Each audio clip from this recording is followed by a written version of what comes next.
This episode of the HP Outdoors Waterfowl Podcast is proudly brought to you by Lifetime Decoys. Lifetime Decoys has set the new standard in decoy rigging equipment. Their signature, patent-pending designs use PVC-coated steel cable to prevent rust and corrosion, allow virtually zero line memory, while providing UV resistance and incredible strength and durability. Unlike monofilament, steel cable won't coil up and tangle with other lines because of excessive line memory. Their swivels and clips are made of high-quality stainless steel, and their aluminum ferrules are hydraulically pressed, providing unsurpassed strength. These materials combine to form the strongest, longest-lasting, and most tangle-proof decoy rigging equipment on the market today. They're also the only manufacturer who offers a warranty of 3 years as well as a money-back satisfaction guarantee. Check out Lifetime Decoys today at lifetimedecoys.com. You are listening to the HP Outdoors Waterfowl Podcast, episode 103.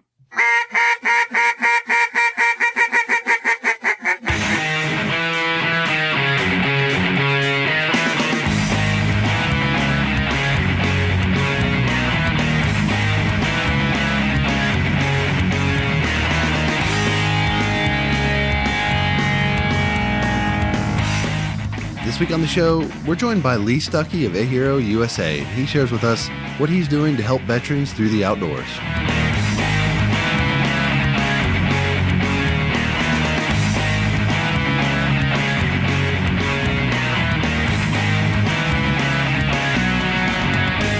All right, welcome to the 103rd episode of the HP Outdoors Waterfowl Podcast. I'm your host, Josh Palm. And we're your on-demand audio source for all things waterfowl and waterfowl hunting. Check us out at hpoutdoors.com.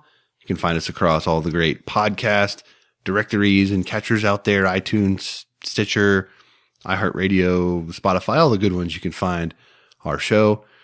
You can also find us on all the social media sites out there, Facebook, Twitter, Instagram. You can head over to Facebook, join our Facebook listeners group, chat with a bunch of folks that listen to the show. Also, chat with my co-host, Dan Harushka. Dan, what's up, man? Not too much. All right. Didn't see that coming. Trickster, you. Before we get into this week's episode, I want to just take a minute to thank the sponsors and supporters of this show. Eukanuba, out in the field, how you've prepared determines how you'll perform. With balanced fat and protein to support peak conditioning, Eukanuba premium performance dog food enhances strength, energy, and endurance. So when your pavement ends and the truck doors finally swing open, you and your dogs are ready for anything. Strong, focused, ready for anything. That's a Eukanuba dog. Lucky Duck, about the only creature that they can't deceive is you. Lucky Duck's more than a brand. It's a lifestyle built around the subtle art of critter deception. While you're focused on the business end of your shotgun or rifle, know that they're completely focused on what matters most, you. Whether you're in the duck blind, dove field, or on the predator stand, chasing turkeys, whatever it is, they're confident that their products will help you succeed. Check out their full lineup at luckyduck.com or keep up with the latest news by following them on Instagram, Facebook, and Twitter. 737 Duck Calls, original design, select grade components, superior sound, and unparalleled service. 737 takes exceptional pride in producing the finest quality, best premium built calls on the market today. They're made right here in America and offered only direct to the consumer through their website. Free shipping in the U.S. and international orders are also now accepted online. A 20-day money-back guarantee and a lifetime warranty accompany every call purchased. 737 Duck Calls lead the flock. Also, Gunner Kennels, engineered for your dog and designed for travel and built for your peace of mind, the G1 Kennel has set a new industry standard and put Gunner Kennels in a category all its own. Gunner Kennels was started to protect your pet, and it continues to be at the center of everything that they do. Gunner Kennels are dedicated to building the best and safest pet travel crate on the market today. Man's best friend deserves man's best kennel. Check out their G1 series of kennels and accessories at gunnerkennels.com. Also want to take a moment to thank Mount Airy Waterfowl Club of Warsaw, Virginia, Camp Chef, and Black Rifle Coffee Company. Guys, we say it every week, but these are the companies that support what we do. So please support them in any way that you can. To help you do that, a handful of them have offered you a discount. You can head over to the HP Outdoors discount page and check out how you can save 10% off with Dunn Sporting Goods, 15% off with Black Rifle Coffee Company, 10% off with White Rock Decoys, 15% off at 737 Duck Calls, 15% off with Alpha Dog Nutrition, 10% off with Gunner Kennels, and 10% off of the Ridge Wallet. So make sure you take advantage of those opportunities if you're in the market for some gear. All right, Dan, we've had some fairly big news going on here lately in the waterfowl world. Probably, get my microphone adjusted here. Probably one of the bigger ones that we should hit is, the unfortunate and untimely passing of Tim Grounds. You just keep smashing that thing over there. Well, yeah. It's like got a spring. It's got a spring on it, and it's being weird. Wow. So. Yeah, man. It's hard to put into words what Tim has meant to the waterfowl industry, and to be out spraying your food plots, getting ready for duck season, getting ready for waterfowl season, and it's just a sad story. And his legacy will not be forgotten. I saw that all the duck championships, duck and goose calling championships with all the names that of calls that he created, and like I said, you can't say enough about what he's done for the sport.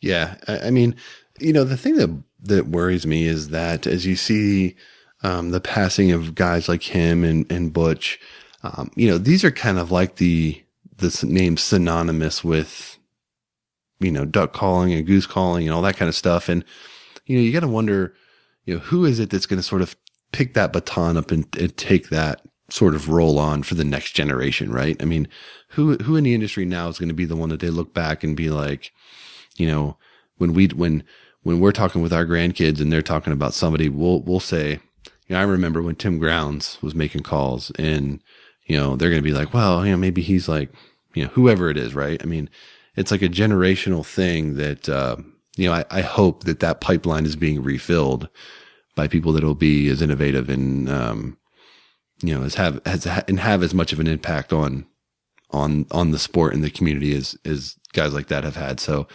there's no doubt that we lost a good one and an important one. And, prayers to his family and everyone impacted by that. And, you just hate to hear stories like that.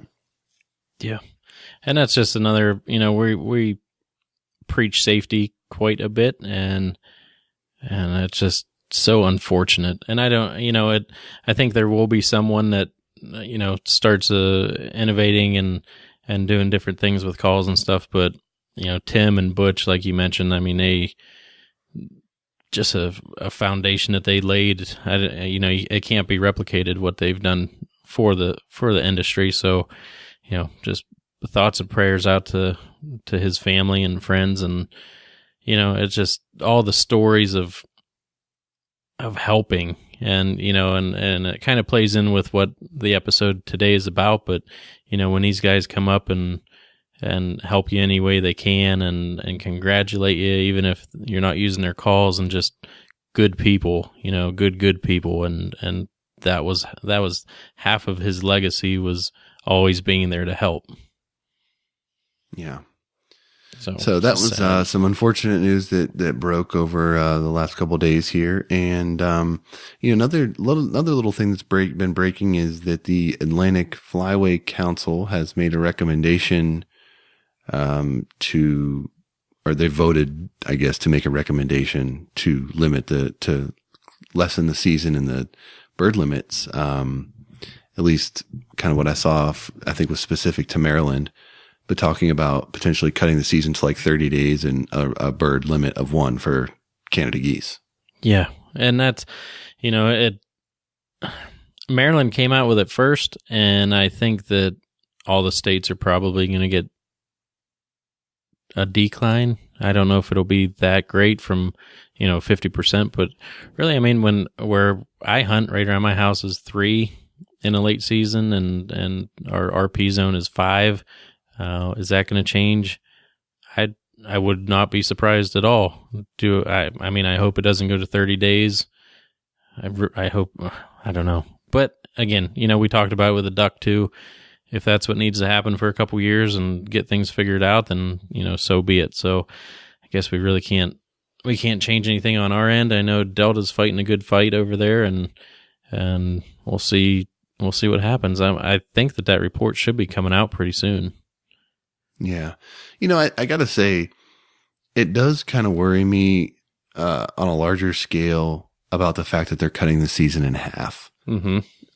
The bag limit isn't as big of a deal to me, but the 30-day type deal, that really concerns me, because if you're hunting, if that's like a month roughly, right?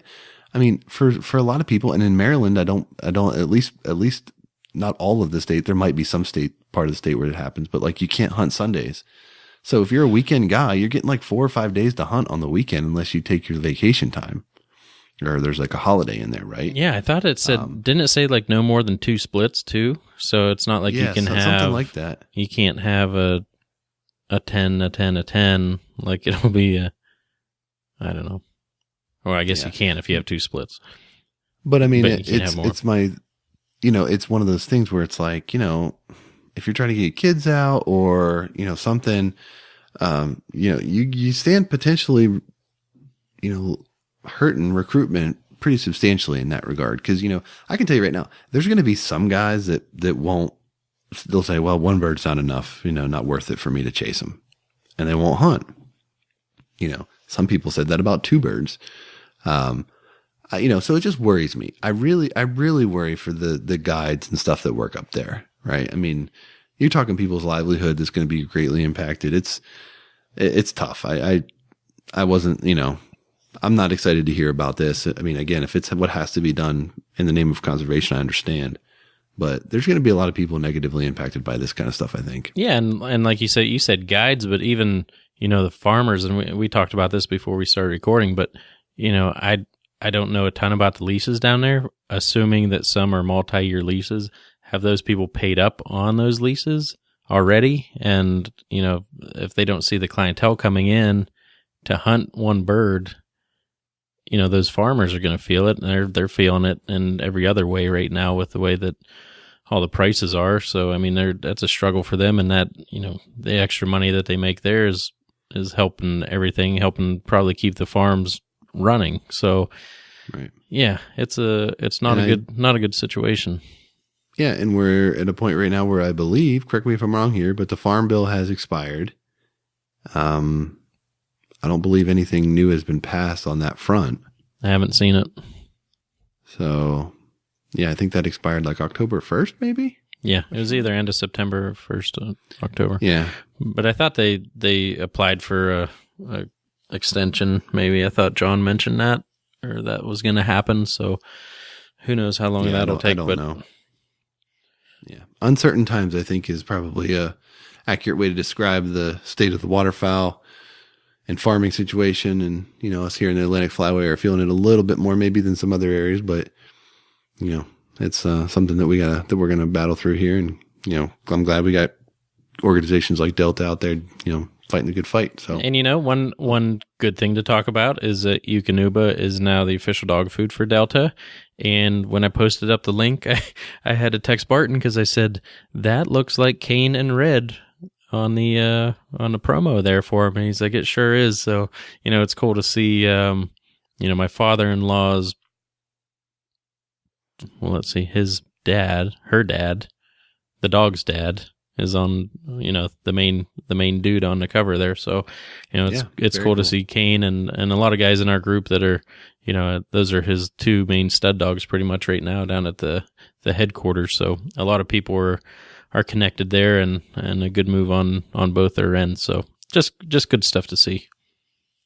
Yep. Very cool. So that's a little bit of kind of news going on right now. And I want to transition a little bit and get into this week's interview. We're joined by Lee Stuckey of Ahero Usa. And a while back, you had posted a message in our Facebook listeners group asking about people to make recommendations on folks that are out doing things to help support veterans and things like that. And this was a name that was brought up and you had reached out to. And, the thing about this week's episode is it's not a waterfowl episode. It's way bigger than that. And, while waterfowl plays into a part of what Lee does and what his organization does, that's not really what we're focused on. This episode is about, helping people in need through the outdoors. And, it's an important thing. It's a really, it's a big issue, with suicide prevention with our veteran community. And it's one that deserves our attention. So, I'm really proud to be able to, have this interview this week and bring Lee on and let him tell his story and talk a little bit about what he's been able to accomplish with Ahero. Yeah, man. I think for Veterans Day, we made a post that the giveaway was for veterans only in our group. And the amount of people in there that are veterans or active duty, I think it was active or vets. And the amount of people in there was eye-opening, because a lot of them are not active all the time, but they're watching what's going on, and it's almost embarrassing on my end that we don't pay more attention to it. And I think that this episode really does bring out the awareness, and hopefully we reach people that either need help or can help what is going on. And yeah, so it's a good one. It's a pulls at the heartstrings a few times, and it was just really good to have Lee on. He was recommended by quite a few people, and it was a good interview. Yeah. So let's go ahead and roll that and catch up on the other side. So we are now joined by Lee Stuckey of Ahero USA.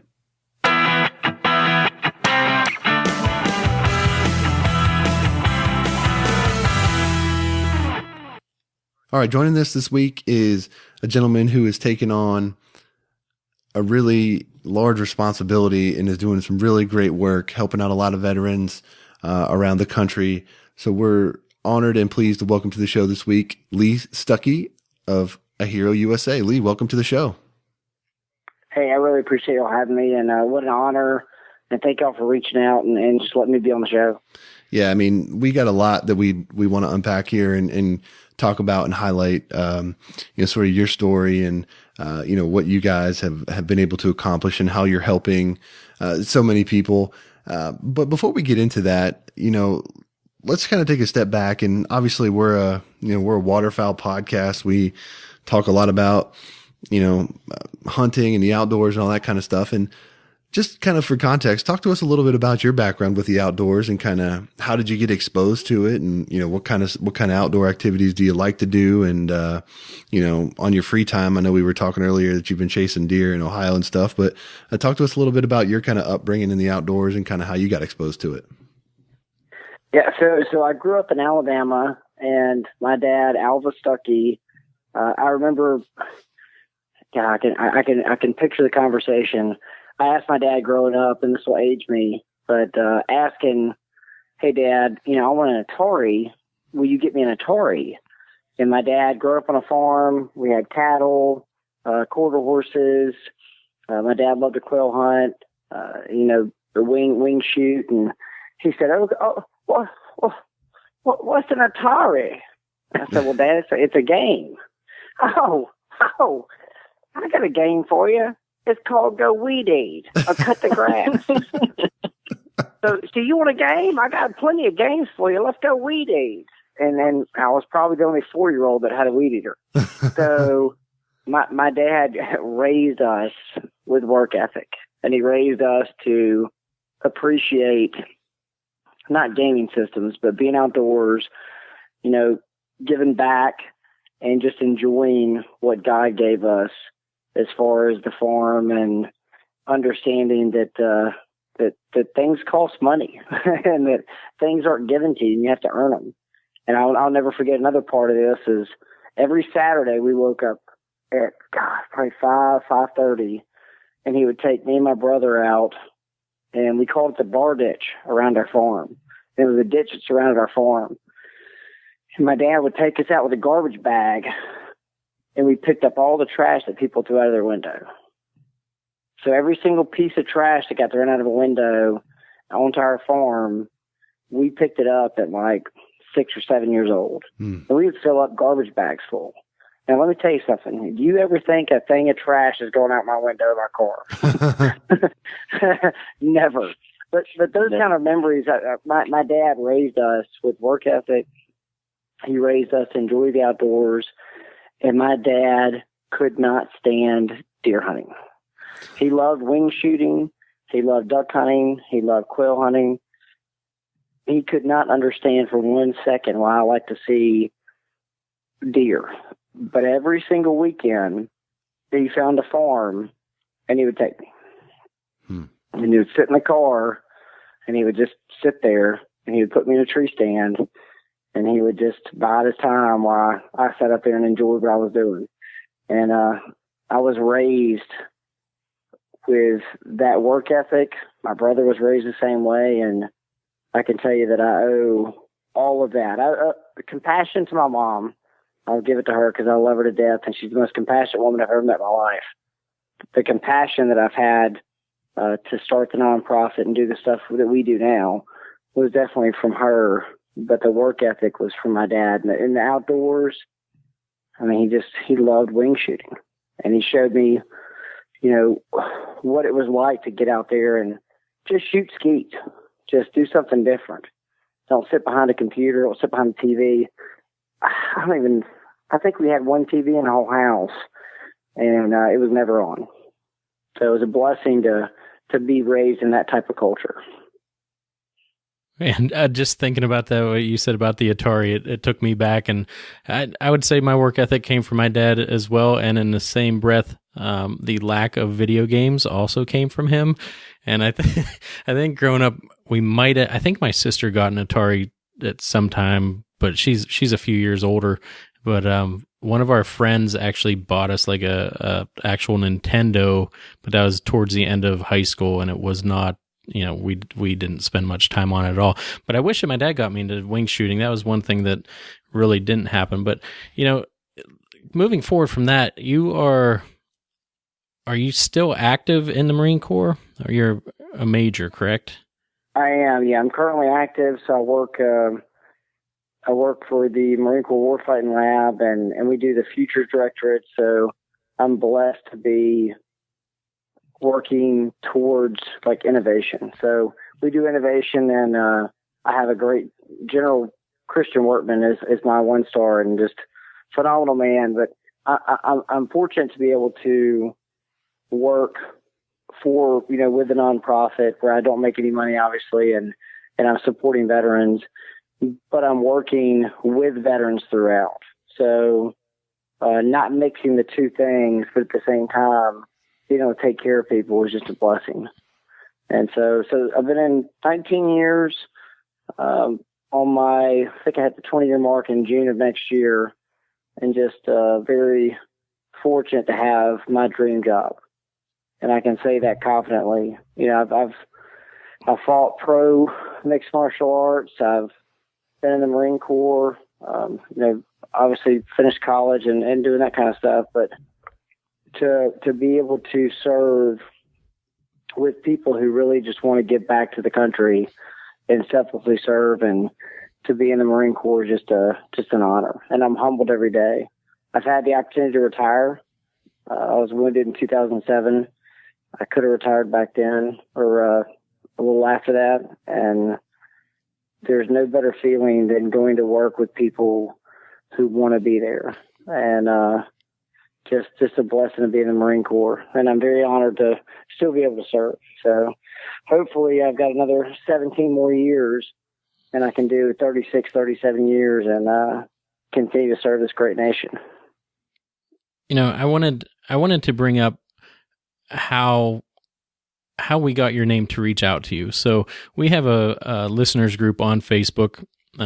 It's over 5,000 people, and I think it was Veterans Day. We did a giveaway just for the vets that were in our group. So, we got to thinking, and I reached out to a few people, and I said, who is someone that could come in and talk about this? And your name came up multiple times. So in the duck hunting podcast, the vets that are in there definitely think highly of you, and that's how I got your name and reached out to you, and just excited to hear what you have on. So, what you've done to this point has touched a lot of lives already, and it's I admit from a non-serving person myself, this is something that I really wanted to talk to you about and get it out to the rest of our listeners and really make people aware of what is going on with our vets and how we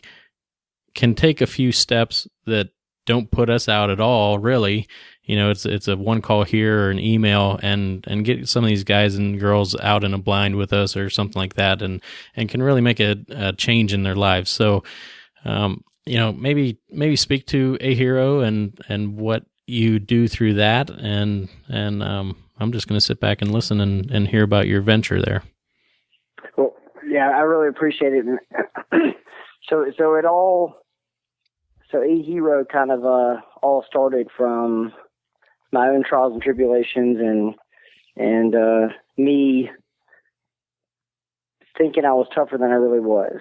And tough is I don't think there's a way to describe like how tough you are or what that even means. But as a Marine, you think of it in a couple different ways, and I really thought of it wrong. And you go through, combat deployments, going through trials and tribulations, getting deployed. If you have to take someone's life, if you see one of your buddies get killed, if you go through traumatic, or even if you're not in the military, but you go through something like a tornado or you're a rape victim or, you go through these issues, you're going to have issues. And for a long time, I wondered what was wrong with me. And I wasn't sleeping, and I was going through some pretty bad issues. And here I was, a pro MMA fighter, successful doing that, captain of the Marine Corps, prior infantry, the guy that was the first to work, the guy that was the last to leave every day, the number one guy as a captain for my major on his profile as far as work is concerned. And I couldn't sleep, and I was going through just crazy stuff, and I battled it, and I didn't tell anybody because I'm the chameleon. I'm the guy that wants to make everybody happy, and I made everybody laugh, and I was always just the upbeat person. But at home, I was miserable. And I went to shoot myself one night, and I went to pull the trigger on my Glock, and my mom called my cell phone in 2009. And as you know, a Glock doesn't have a safety. And she called me that 1 second when she needed to call me, and she was my angel. She saved my life. And I answered the phone, freaking out and crying, and dropped my pistol. And from that point, I just wondered why I was going through this stuff. I was weak and why I was not as strong as everybody else. And it had nothing to do with that. There's no telling how those other people were feeling because I never thought to ask. And I didn't reach out and say, hey, how did you deal with these things? I didn't reach out and say, hey, what did you feel after this? We just said, hey, we're back from deployment. You're good. Go visit your family. Good luck. But after that, I really thought about it, and 6-7 months later, took a time out from life and said, hey, if you go through these things, and if you go through traumatic incidents, and if you have to do traumatic things, and if you don't have issues, I think you're actually a sociopath. I think if you kill people, or if you see people get killed, and you don't have things happen to your brain, I think you're crazy. So the fact that we're going through this stuff, and the fact that we're actually feeling remorse, means we're normal going through abnormal things. And it really made me kind of go back and think about all the stuff I've been feeling and said, okay, who can I help? What gives me relief? Who can I help? And who can I tell my story to? And if I tell my story to one person and it helps them, I saved one person. God knows if I reach out to more than that. And so I had the farm, and I selfishly owned the farm. And I'll be honest with you, when I bought the 104 acres, the first place I bought, I was kind of bad with it. And I bought the place and said, this is my farm. I've wanted it like a deer strictly farm, a whitetail farm my whole life. I'm going to manage this place, and this is mine. And I was selfish with it. And until that point, I would not let people hunt out there. Like, my family could barely hunt out there. And I was like, this is my place. I'm managing my deer. I'm paying for it. I'm feeding them. I'm clocking them. Nobody could hunt out there. And I got blown up.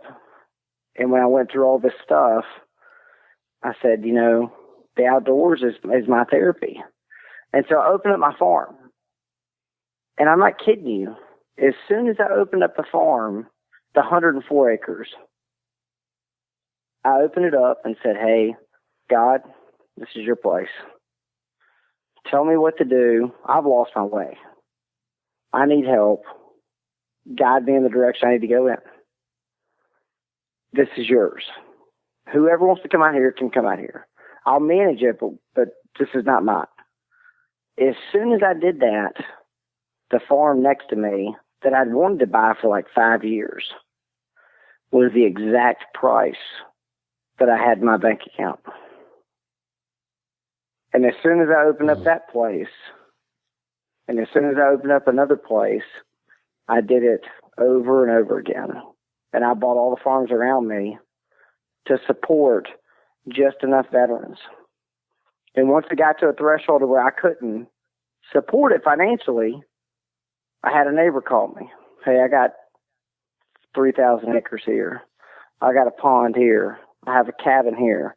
I have this here. And it was never out of reach. And there was never a person who ever came and said, hey, I want to come down there and spend time with you. I need a break. And a veteran saying, hey, I need a break. And I said, no, I can't support you this time. I got to get you next time. The phone would always ring on the back end, and somebody would say, I've got a place, and it would fill that need. And that's when I knew I was a full believer and said, hey, this is it. When I had that place for myself, and it was a selfish endeavor, it served me, served one man. As soon as I opened it up, it served hundreds. And, to date, we brought in 4,300 veterans, and I know of 500 that have said to me on the side, if it wasn't for the program and for what we're doing, I would have taken my own life. And they're numbers. Those are people telling me, hey, this is it. So just a blessing, and I'm very, very privileged to be a part of this and just be able to do the things we do and serve in the capacity we serve in. So I'm humbled every day, and I miss the farm. I travel a lot, and I'm always in different countries and different places, but my home and my heart are at Ahero Farms in Alabama. So I'm blessed to be a part of it in the small capacity I am. But yeah, your story is amazing. It's funny. I'm listening to you, in the very beginning, it just felt ironic to me that you're talking about how when you came, after what happened to you, you felt like you were weak, and why were you like that? And all I'm thinking about is how much strength it takes to do what you've done, since then, to share that story with people, and to talk about that in public, and, be an example for guys that, are going through the same thing. That strength is incredible. And, to see what you've done, just to hear that story is amazing, and how many people you're able to affect. And, I think that the outdoor community in general is, overwhelmingly supportive of military and law enforcement and people that come back from deployments that struggle and things like that. And I'm curious, the support that comes to your foundation, is it primarily just, a guy here that, hears about you or knows about you, or are you seeing support from like corporate level and businesses getting involved in big ways? And, how does that piece of it play in to help you to, support more people? Yeah, it's usually, landowners and not really corporate. And right now our next endeavor is we're building a lodge that'll seat 44 people, ADA compliant, so handicap accessible, and ideally this farm is 365 days a year. So what I don't want is an event-driven time to where somebody's going through issues and they're in a command or whatever, and I say, hey, listen, I know you're going through some problems. Can you wait 2.5 weeks? Or can you wait 3 months? Our next event is here.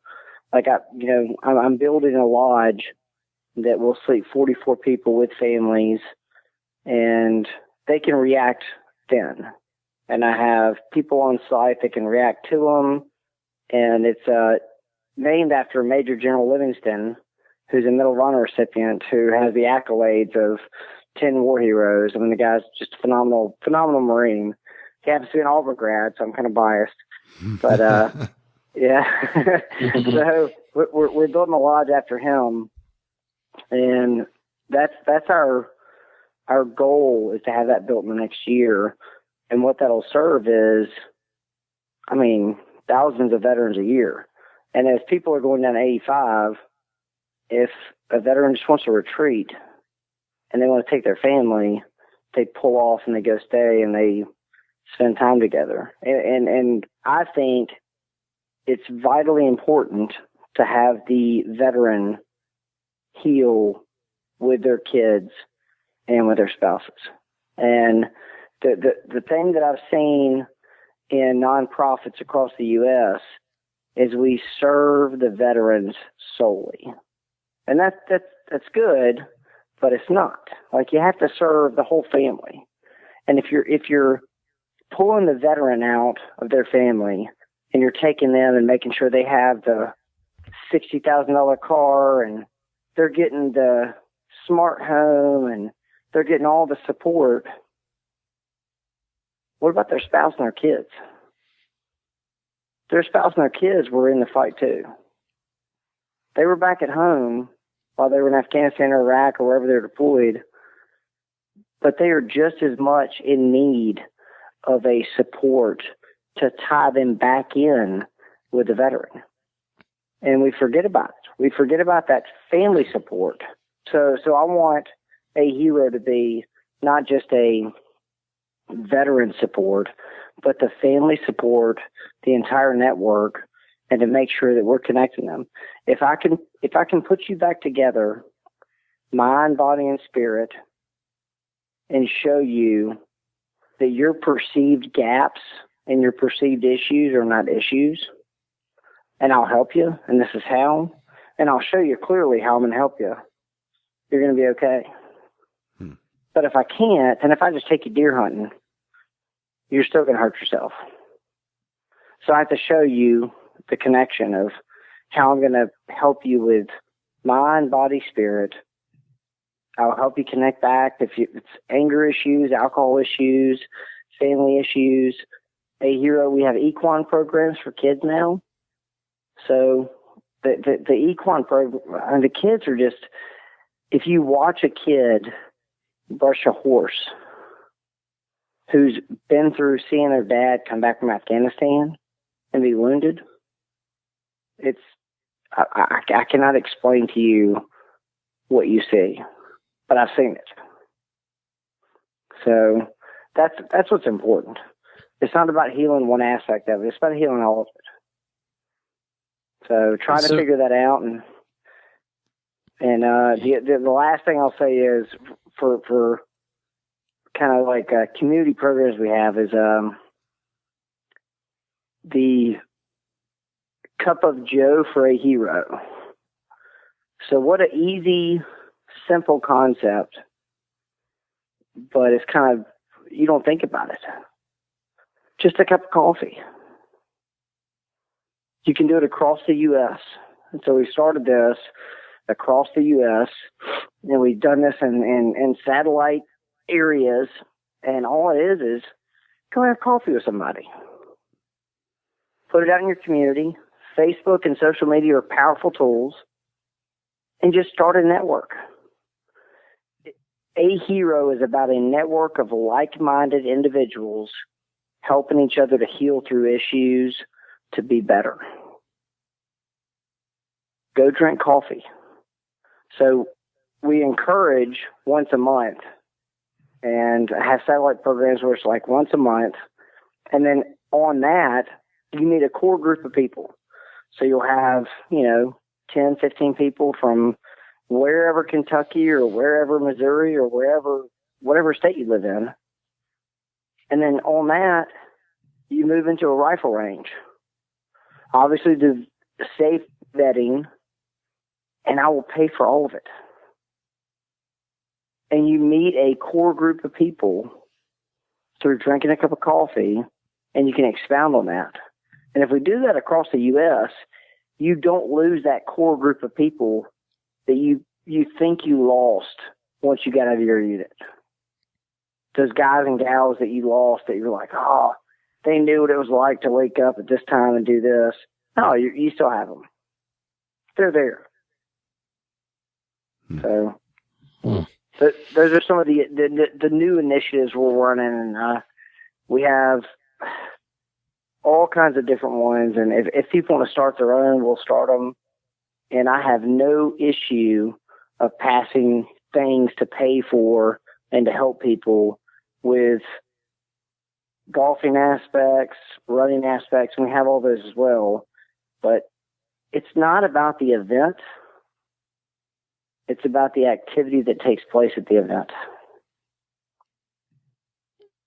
Man, yeah, one of the things that I see in a lot of videos of veterans talking about going through their troubles is what you mentioned, getting taken away from your brothers or sisters that you've served so many years with. You went through all the training, you went through some of the most difficult times in your life, if you're wounded or not wounded, but just the stuff that you saw. So, to have a lodge like that is very, very important. Like to have them back together with their family to see how they interact, and maybe just, the family might be able to pick up on some tips that can help them back when they get home. And I think that that's a great thing you got going on. Is that lodge going to be on the farm that you bought and started surrounding properties with too? So it is. It's about 500 acres, and the part of the property that the lodge is on, it's segregated, obviously, for legal reasons. And the whole thing is vets can go out there and spend time out there completely away from life and just enjoy each other. So when we have we'll have 3 or 4 farms we stay at. We'll have 2 or 3 vets staying at each farm. They get a different experience. When you have all the vets stay at one farm, they get a shared experience. And when they're staying up until not late, there's no curfew, but we're going to put them in bed at 22:30. They still get a shared experience. And so within the lodge, we'll have a Veterans Resource Center and different things set up for them specifically, to include a gym that's 2,500 square feet. And in the gym, I have nutritionists and people coming in to teach them, like, it's not just about the mental aspects of it. Like, if you're missing a limb, if you're not in good health, how can we get you in good health? How can you work out if you're missing one leg? And what exercises can I do to show you how you can still get in shape? Because all those things are like paramount when it comes to getting better. It's not just about going hunting, is what I'm saying. It's not just about going and shooting a deer and having hangout time. How can you get better, mind, body, and spirit? Yeah, that's awesome. I'm looking at the plans that you have on your website of the lodge, and it looks amazing. So it's definitely impressive, and it looks like it's a great opportunity. And while we're talking about this, we've got a lot of veterans that listen to our show and that engage with us, and I can't help but think about when I see the statistics of how many people, how many veterans are taking their own life each day. And, you look at that number, and just kind of how staggering it is. If someone's listening to this show right now and kind of what we're talking about is resonating with them a little bit, how would they go about, reaching out to you guys and seeing how you all might be able to help them? Yeah. So obviously, Ahero, AHERO, USA.com, or directly to me, Ahero Stuckey, STUCKEY @gmail.com. Those are great ways to reach out to us. But I'll tell you that the biggest thing is, especially for people wanting to help or people who are going through struggles, is to realize that it's never too late until it's too late. And I lost a good friend of mine last year. The last person I made hamburgers with and spent time with and hung out with, Josh Burnett, and Army Special Forces. The guy had been there and done that and deployed God knows how many times, and couldn't deal with his stuff anymore. And he's gone. And he's got kids, a girlfriend, and people who miss him. And it's just, it's only too late when you're done. And there's nothing out there. There is not a single thing that you're going through that we can't connect you with to help you. And I can promise you that, because I've seen it and I've been through it, and I'm not a person who is coming from the wrong direction saying, I think I've been through this stuff. So we just want to holistically help, and we don't make any money. I have 4 other board members that all donate their time, and we just want to save lives and help people and spend time with great Americans. And we're blessed to be able to do it. It's heavy. It's pretty heavy, listening to it. And I think it's great that we're talking to you and can get this out to our listeners, and, just being able to take that next step, and even, like you said, sitting down and having a cup of coffee and let it go from there. And, just bringing that, some kind of bond back to that person if that's what they're missing, and that could be what changes their life. And it really is as simple as that. It could be. So, it's just taking that next step, realizing you want to help someone, and I just can't commend you enough for what you're doing there. I think it's awesome. Well, God bless you. I appreciate it. And, it's I haven't patented this or copyrighted or however you do that. I'm not a legal eagle, but screen porch therapy is what I call it. And I tell everybody, hey, we do screen porch therapy. I'm not a PhD. I'm not a psychologist, psychiatrist, or anything else. I sit out on the porch and have a adult beverage with somebody and talk about my past, and they talk about theirs, and we try to figure out the world's problems in a couple hours. And then it's kind of progressed to Cup of Joe for a hero. So that's the more refined version of Friday morning when you shouldn't be drinking beer. So I'm just blessed. I'm blessed to have a bunch of people who believe in what we're doing, and I'm blessed to have this thing spread as far as it has. And if you save one life, you've lived your life. And that's what I'll tell you. Like, if you saved one life, you've lived your life and you've done God's work. And so I'm just privileged to be around a group of people who want to do that every day. You know, Lee, one of the things that always worries me is, you know, it always seems like anytime people want to do good, there's someone that's out there that's willing to take advantage of that.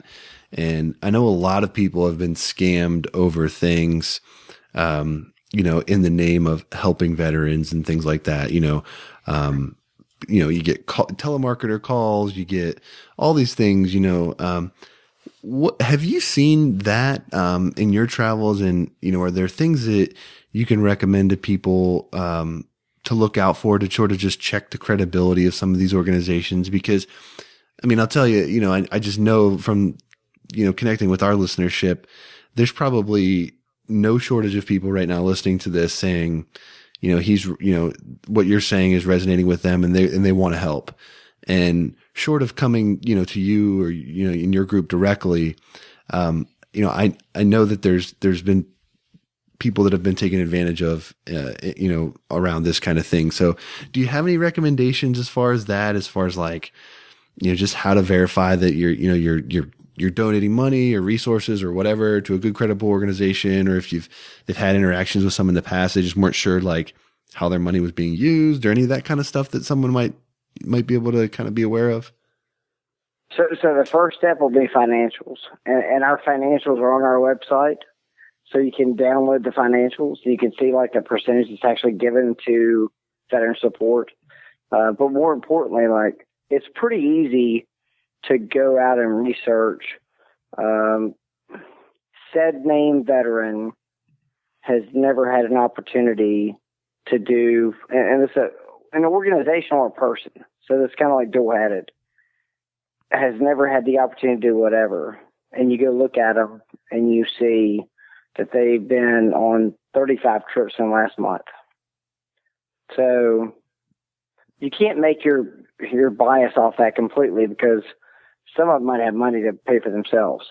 At the same time, if this person is saying they need support and they need help, or if this organization is saying they need money and they have a giant yacht, like, you know, you can vet it.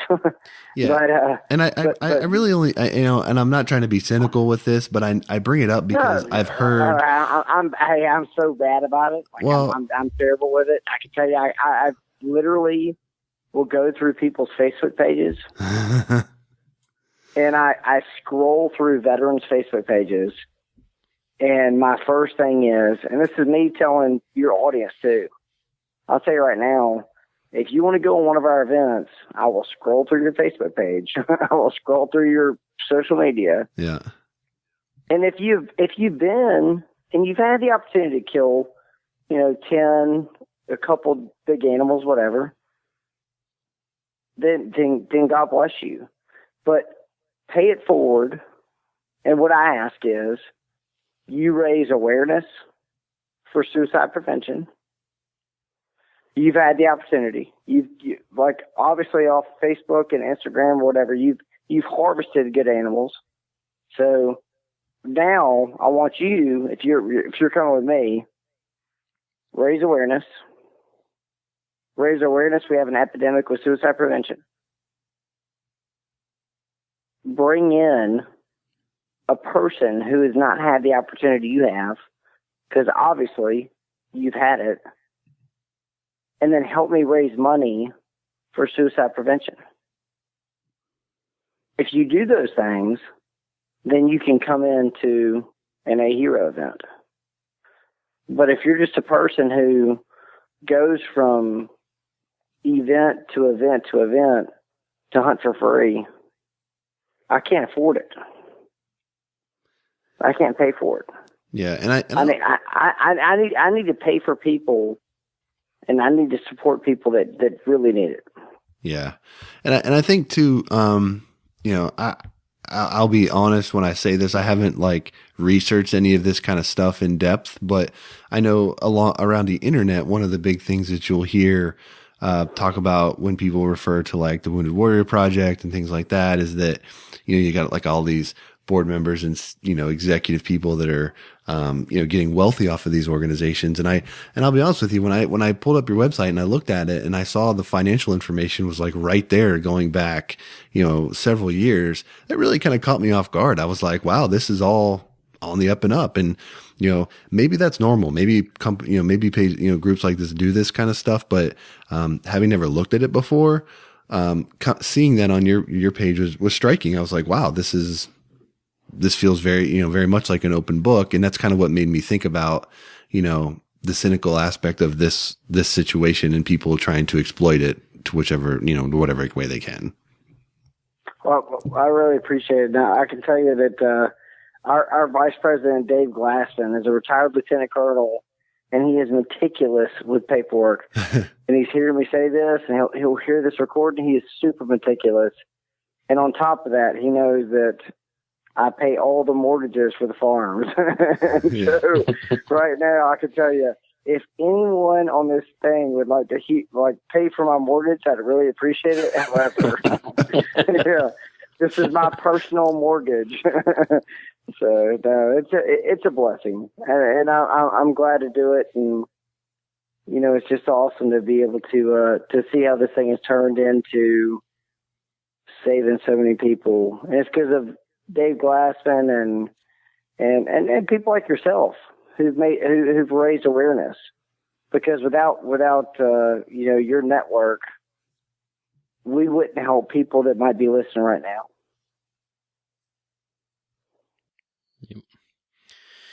Yeah, that's all good stuff. It's just, I'm trying to think of it from your eyes, and, you're saying you had, over 4,000 vets through there already, 500 pulled you aside and thanked you from a very deep, deep level of humanity, literally saving their lives. And, you're so humble about it. It's awesome. Like Josh said, your financials right there and everything's on the up and up. It's just a good situation. And, it's very heartfelt on this end. And I hope that we do reach a few people that are willing to help you out. Well, I really appreciate it. And I'll tell you, I hope to have a long-lasting relationship, and more importantly, I hope to have you all at the farm.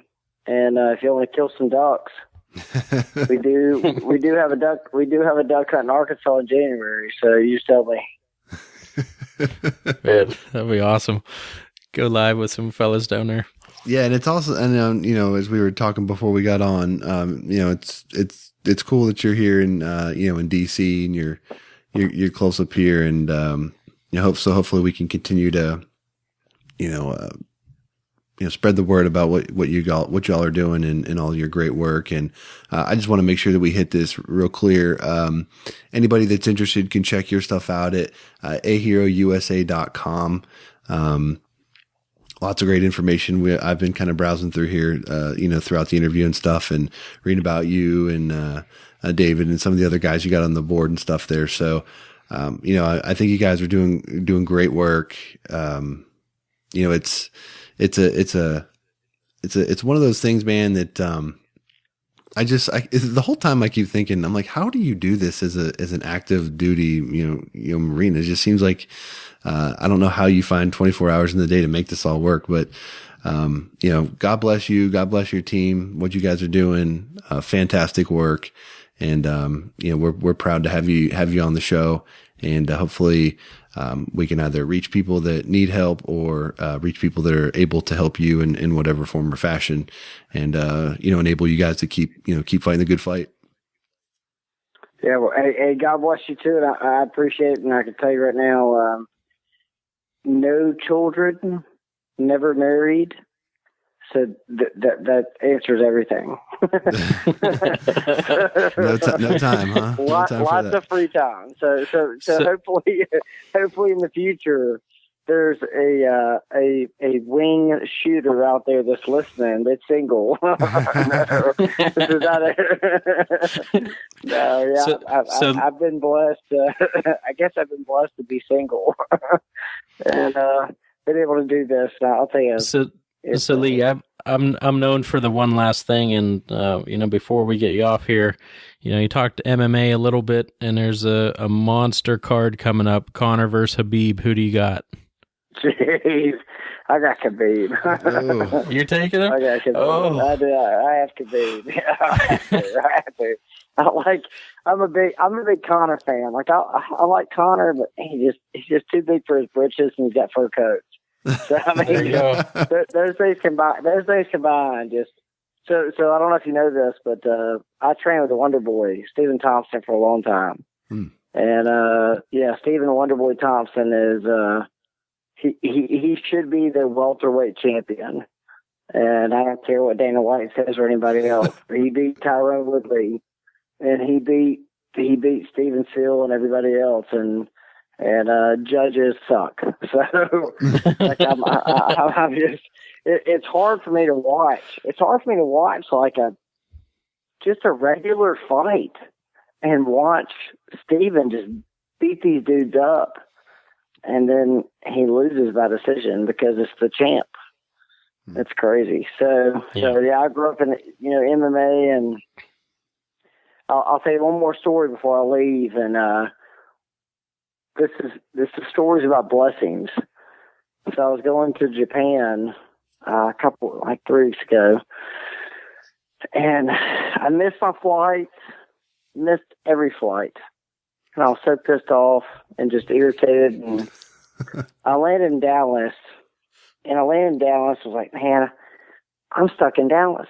I'm not flying to Japan tomorrow. Who do I know in Dallas? And it was Carlos Machado, and it was the #1 jiu-jitsu practitioner, in my opinion, in the world. And it's Stephen Thompson's brother-in-law, and he's a coral belt. He's above a black belt. He's a red belt in jiu-jitsu. Jeez. He's like the #1 jiu-jitsu guy in the world. And I texted him. I said, Carlos, let's go have dinner. Let's go hang out. And I'm in town. And they said, no, come stay with me. And I was like, all right. So I Ubered over to their house. I stayed at their house. I showed up. I had to see the video. As soon as I get to the house, his sister, or his wife, I'm sorry, it's Steven's sister, opens a closet. I was like, oh my God, there are so many geese in here. Please take a gi with you. There's 300 geese in here. We got to get rid of this closet. Wow. And I was like, all right, I'll take a gi, whatever. And so I'm sitting there hanging out, and I spend the whole night with a philosopher who is Carlos Machado, who's the #1 jiu-jitsu practitioner in the world. And he's a philosopher, he's a lawyer, and he's a brilliant man. And shows me around the house.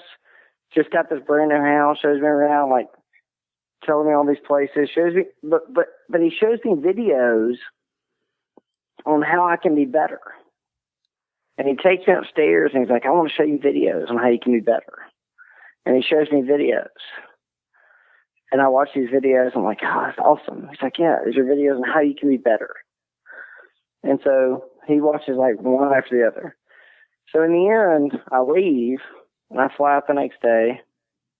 And I spent time with the #1 guy in Brazilian Jiu-Jitsu in the world at his house for free. American Eagle didn't have to pay for my hotel room. And you think about this and you think about the impact that this person made. He cares about making you better. He spent the whole night trying to make me better.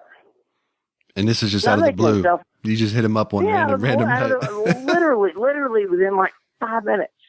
Literally out of the blue, he spent the whole night making me better.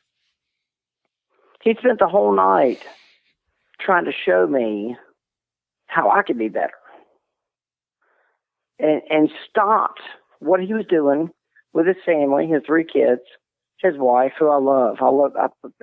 I'm like an uncle. And he stopped what he was doing to show me how I could be a better person. So you can spend your whole life hanging out with great people who want to help you and make you a better person. Not because they're selfish, because they just want to make you they love you. They love you. They want to make you a better person. And they will help you guide through your life and be better people. And they'll work through your indifference, whatever. Or you can hang out with some turds and you'll be a piece of shit. Yeah. Yep. That's it. Wrong.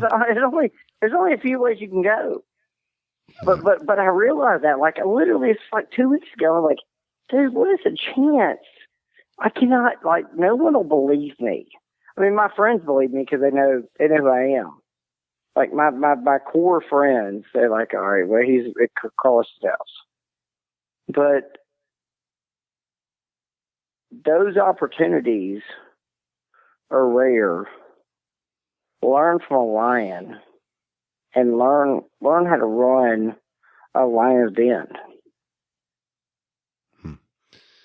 Yeah, that's awesome. And I think your point about, you can either be part of the problem or you can be part of the solution. It's kind of, and I'm telling you.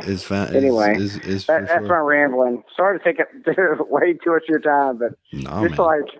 like I talk to these guys, like I get off the phone with you and talk to them, and just like, it drives me nuts because there's so many people who are lost.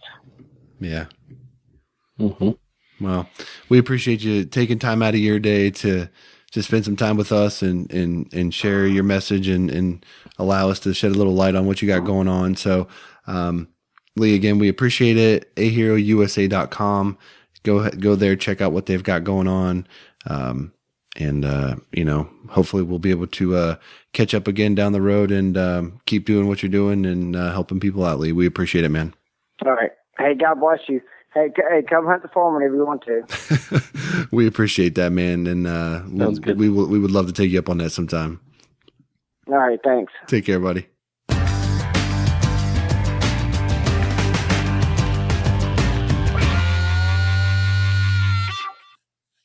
All right. Want to just thank Lee again for taking the time to join us and share his story and allow us to help shed light on what he's got going on. And again, if you're someone that is either looking for someone looking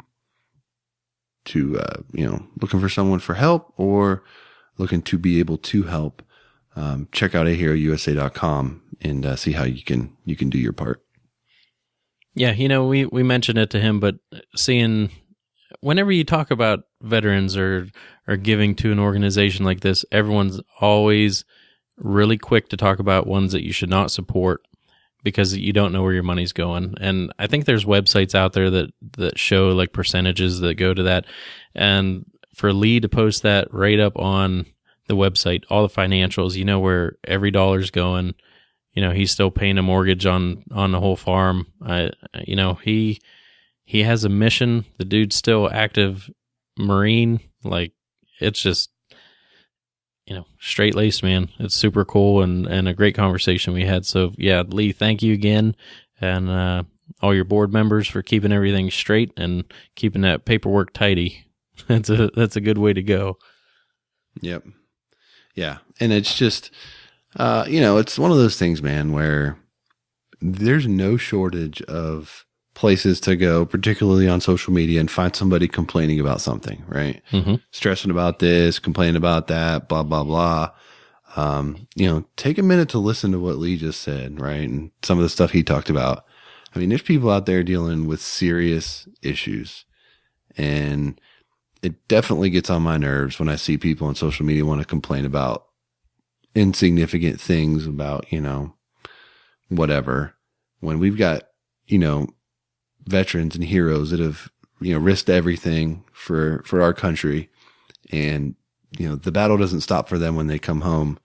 And, these are guys and gals that need our attention and need our help. And, we need to do what we can to support them. So again, I've said it before, I already said it, but I'm proud to be able to have this episode and shed light on this issue. And I encourage everybody out there, whether it's through a hero or whatever it is. But, if the only day you thank a veteran is on Veterans Day, I would challenge you to reevaluate that position and see what you can do to be more involved. Yeah. And, he talked a little bit about numbers on there, and, 22 suicides a day, and a lot more younger vets are killing themselves, which is just awful to even say. Like, it's painful for those words to come out of my mouth. But the other number on there that really caught my eye, like, U.S. servicemen killed in action since 2001 is roughly 6,700. And the annual veteran suicide is over 9,000 a year. So when you think about, the last 17 years, 6,700 have died actually fighting.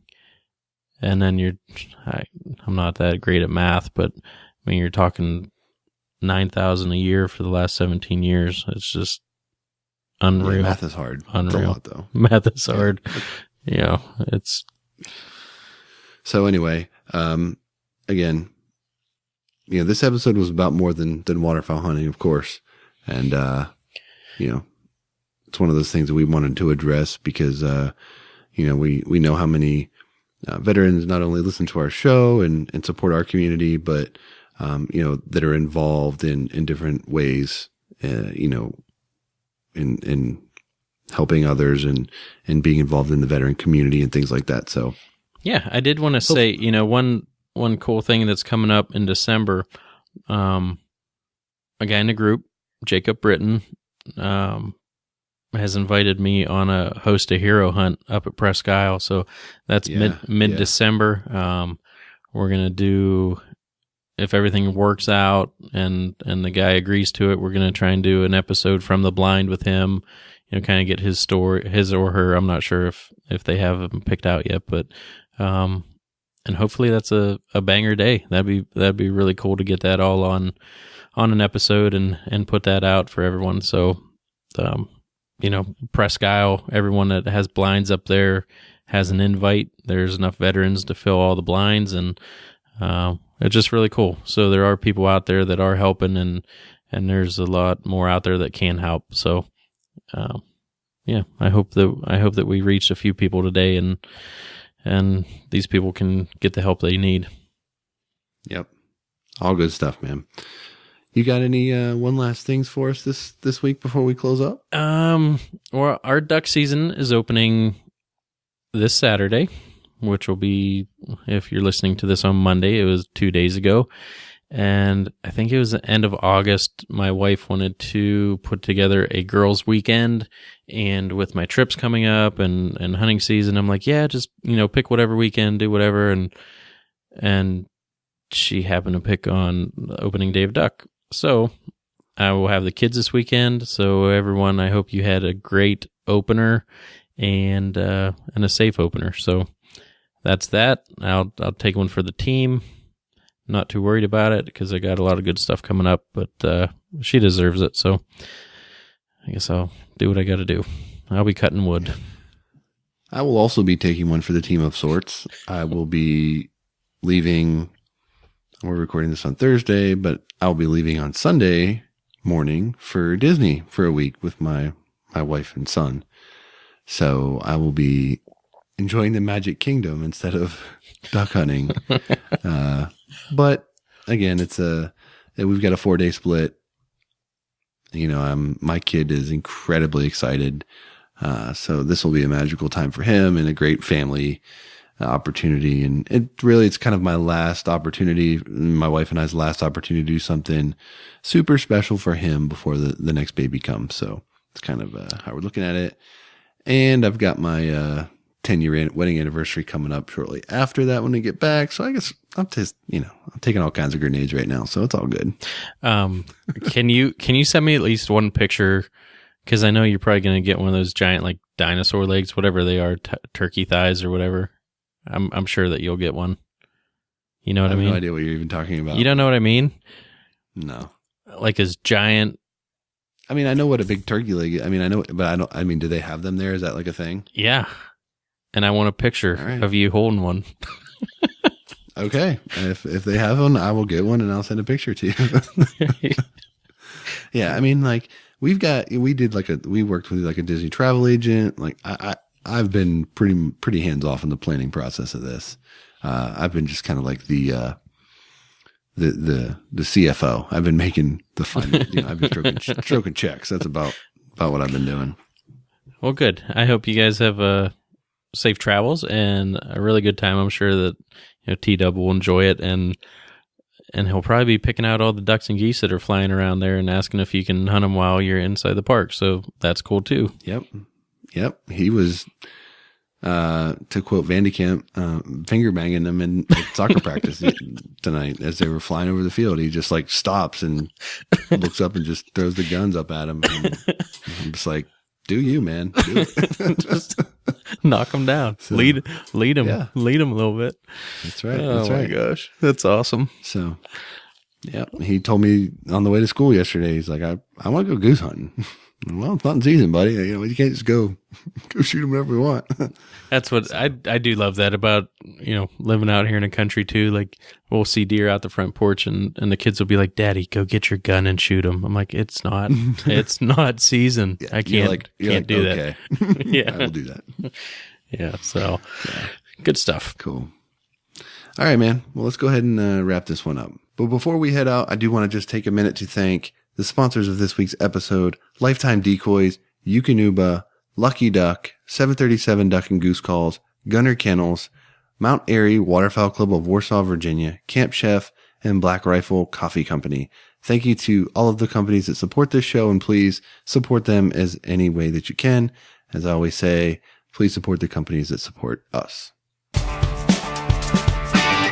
All right, that's going to do it for episode 103. Appreciate Lee coming by and spending some time with us, telling us about Ahero Usa. Make sure you go and check them out if you're looking for someone to talk to, or if you have the ability to help. That's a great resource for you. If you're new to the show, head over to iTunes, check out all the past episodes. You can also leave us a 5-star rating and review while you're there. It'll help hunters just like you find our program. I'm on my way to Disney, but until next time, for Dan, I'm Josh. Take care.